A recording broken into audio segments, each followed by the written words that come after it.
എല്ലാവർക്കും നമസ്കാരം.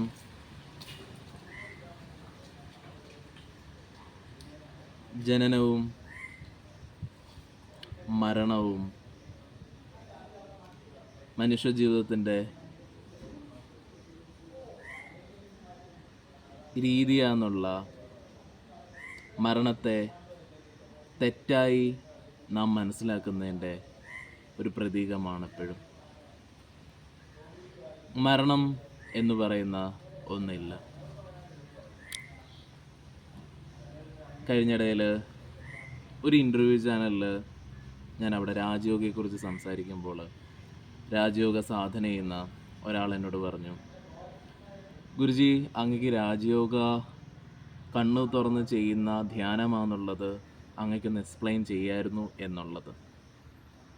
ഞാൻ പറഞ്ഞു, കണ്ണുകൾ തുറന്നിരിക്കുമ്പം എവിടെയെങ്കിലും പുറമേയുള്ള കാര്യങ്ങളെ നോക്കിയിരിക്കുക, സ്ഥൂലമായിട്ടുള്ള കാര്യങ്ങളെ മനസ്സ് നിരീക്ഷിക്കുക എന്നുള്ളതായിരിക്കും മറ്റുള്ളവർ ഗ്രഹിക്കുന്നത്. നമുക്ക് അനുഭവമില്ലാത്ത ഒരു കാര്യത്തെ നാം എങ്ങനെ മറ്റുള്ളവരോട് അവർക്ക് അനുഭവമില്ലാത്തൊരു കാര്യത്തെ അവരെങ്ങനെ മനസ്സിലാക്കാൻ ശ്രമം പറ്റും? അതേപോലെ മരണത്തെയും നാം ഒരു സ്ഥൂലമായിരിക്കുന്ന ആരെങ്കിലും മരിച്ചത് കണ്ടുകൊണ്ടാണ് നമ്മൾ മനസ്സിലാക്കുന്നത്. രാജയോഗ സാധനയാകുമ്പോൾ പുറമേയുള്ള സ്ഥൂല മനസ്സിൻ്റെ പുറമേ നിൽക്കുന്ന കാര്യങ്ങളിലോടുള്ള ചിന്ത മാറ്റിക്കൊണ്ട് മനസ്സിനെ ത്രാണനം ചെയ്തുകൊണ്ട് വിഗ്രഹാന്തര സാധനയിലൂടെ കൂടി സൂക്ഷ്മമായിരിക്കുന്ന തലങ്ങളെ ഗ്രഹിക്കുന്നതാണ്. തുരിയ അവസ്ഥയിലേക്ക് പോകുന്ന ഒരു രീതിയാണത്. രാജയോഗിക്ക് എപ്പോഴും തുര്യാതീതം അവസ്ഥയിൽ അവിടെ മരണം എന്ന് പറയുന്ന ഒരു കാര്യം ജീവിതത്തിൻ്റെ ഭാഗമാണെന്നുള്ളതും ലൈഫിൻ്റെ സൂക്ഷ്മമായിരിക്കുന്ന തലങ്ങളെയാണ് അനുഭവിക്കുന്നതും. രാജയോഗ സമ്പ്രദായ രീതി എൻ്റെ ഗുരു അറിഞ്ഞത്, ഞാൻ അറിഞ്ഞത്, ഇപ്പോൾ ആ സാധന അഭ്യസിക്കുന്നവർ അവർ സൂക്ഷ്മമായി തുര്യാവസ്ഥയിലെത്തുമ്പോൾ അത് അനുഭവിക്കാൻ പറ്റും. ചില മതങ്ങൾ മത മാറ്റം നടത്തുമ്പോഴൊക്കെ പലപ്പോഴും ഞാൻ ചിന്തിക്കും, ചില മതങ്ങളിലേക്ക് മാറ്റുമ്പോൾ സ്വർഗലോകത്തിലേക്ക് കൊണ്ടുപോകാന്ന് പറഞ്ഞ് മാറ്റുമ്പോൾ എവിടെയും ഒരു സ്വർഗം ഇരിക്കുന്നില്ല, എവിടെയും ഒരു നരകവുമില്ല. ജീവൻ്റെ കാഴ്ചപ്പാട് മനസ്സിൻ്റെ സ്ഥൂലമായിരിക്കുന്ന കാര്യങ്ങളിലും സുഖത്തിനോടുണ്ടാവുന്ന ആഗ്രഹങ്ങൾ കൊണ്ടുണ്ടാവുന്ന ആസക്തിയിലും നാം തെറ്റിദ്ധരിക്കുകയാണ്. ഒരു വ്യക്തി തുരിയ എന്ന് പറയുന്ന അവസ്ഥയിൽ എത്തിയാൽ പുറമേ കാണുന്ന സാഹചര്യങ്ങൾക്കെല്ലാം, പുറമേ കാണുന്ന വസ്തുക്കൾക്കെല്ലാം സുഖത്തിനുപരി ഇന്ദ്രിയങ്ങളുടെ കാർമിക് ശരീരത്തിൻ്റെ ഓർമ്മകളിൽ നിന്നൊരാൾ വിമോചനപ്പെട്ട് കഴിഞ്ഞാൽ അവരനുഭവിക്കുന്ന ഒരാനന്ദം ഈ നിമിഷം ഈ ശരീരത്തിൽ നമ്മൾ അനുഭവിക്കുന്നുണ്ട്. ഈ നിമിഷത്തിൽ ആ ഒരവസ്ഥയാണ് തുരിയ എന്ന് പറയുന്നത്. മനസ്സിനെ സ്ഥൂലമായിരിക്കുന്ന വസ്തുക്കളിൽ നിന്നെല്ലാം മാറ്റി സൂക്ഷ്മമായിരിക്കുന്ന ആന്തരിക ഘടനയുടെ ഒരനുഭൂതിയിലേക്ക് കൊണ്ടുപോകുന്ന ഒരു രീതി. ഒരു സ്വർഗത്തിലോ ഒരു നരകത്തിലോ ഇതിൻ്റെ അപ്പുറത്തൊരു ലോകത്തിലോ ചെന്നിട്ടല്ല നിങ്ങൾ ജീവനെക്കുറിച്ചുള്ള കാര്യങ്ങൾ പഠിക്കുന്നത്. ഇവിടെ ഇരുന്നു കൊണ്ടേ അത് നമ്മൾ പഠിക്കുന്നുള്ളൂ, ഇവിടെ ഇരുന്നേ മനസ്സിലാക്കുന്നുള്ളൂ, ഇവിടാണ് അതിനെ അനുഭവിക്കുന്നത്. അതുകൊണ്ട് സ്വർഗലോകത്തിലേക്ക് കൊണ്ടുപോകുന്ന മതങ്ങളോട് എനിക്ക് ഒരു ഇതുണ്ട്, അവർ തെറ്റാണ് ചെയ്യുന്നത്. അങ്ങനെ ഒരു ലോകത്തുമല്ല അത് അനുഭവിക്കുന്നത്. നമ്മൾ ഇവിടെ ഇരുന്നു കൊണ്ടാണ് അതിനെ അനുഭവിച്ചറിയുന്നത്. മരണം എന്ന് പറയുന്നൊരു കാര്യമില്ല. നിങ്ങൾ ഇവിടെ ലൈഫ് എന്ന് പറയുന്നൊരു കാര്യമേ ഉള്ളൂ, ലൈഫിൻ്റെ അപ്പുറത്തേക്കൊന്നുമില്ല. ഈ ലൈഫിനെ നിങ്ങൾ കൂടുതൽ തലങ്ങളിലേക്ക്, ഈ ലൈഫിൻ്റെ ആയിട്ടുള്ള ഡയമെൻഷനിലേക്ക് തുറക്കപ്പെട്ട് കഴിഞ്ഞാൽ, ഈ ലൈഫിന് ഒറ്റ ഡയമെൻഷനേ ഉള്ളൂ, മുക്തി. കർമ്മത്തെ ഒഴിക്കുക, കർമ്മത്തെ ബോധപൂർവം നമുക്ക് മാറ്റാൻ പറ്റുള്ളൂ.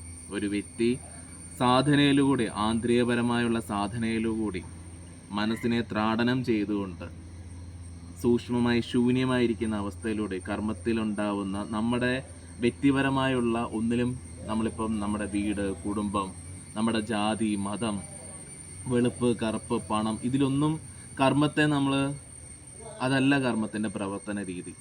കർമ്മം നമ്മുടെ ഉള്ളിലുള്ള ഒരു സത്യത്തെ നാം സദാസമയം അവയർനെസ്സോടുകൂടി മനസ്സിലാക്കിക്കൊണ്ട് പ്രവർത്തിക്കുന്നൊരു രീതിയിലൂടെ ഒരാൾക്ക് കർമ്മമുക്തി സാധ്യമാവുള്ളൂ. അങ്ങനെ ഒരു വ്യക്തി ജീവിതത്തിൽ കടന്നു പോവുകയും ആ തുടിയ എന്ന് പറയുന്ന അവസ്ഥ ജനനത്തെയും മരണത്തെയും അതിജീവിച്ച ഒരു ഒരു ഒരു അനുഭൂതിയിലേക്ക്, ജീവൻ്റെ അനുഭൂതിയിലേക്ക് കടക്കുന്ന ഒരവസ്ഥയിലേക്കും കടക്കാൻ സാധിക്കുന്നു.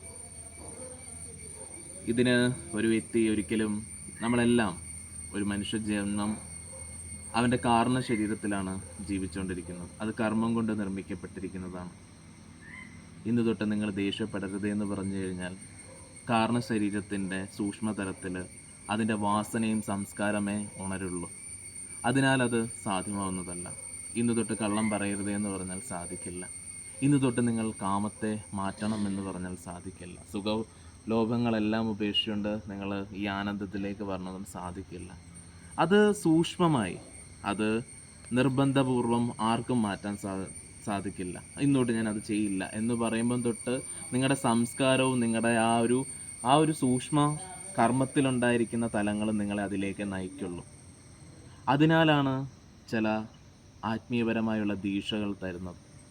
ദീക്ഷ എന്ന് പറയുന്നത് നിങ്ങളെ ആ തലങ്ങളുമായി ആന്തരികപരമായിരിക്കുന്ന മനസ്സിനെ ത്രാളനം ചെയ്യാനായിട്ടുള്ള, മനസ്സിനെ ഭാവനയിൽ നിന്ന്, നിങ്ങളിപ്പോൾ ഒരു കാര്യം കേട്ടാൽ ദേഷ്യപ്പെടരുത്, അപ്പം മനസ്സിലുണ്ടാകുന്ന ചിന്തകൾ മുഴുവൻ ദേഷ്യത്തിൻ്റെയും അല്ലെങ്കിൽ കാമം വരരുത്, അപ്പോൾ കാമത്തിൻ്റെയുമാണ്.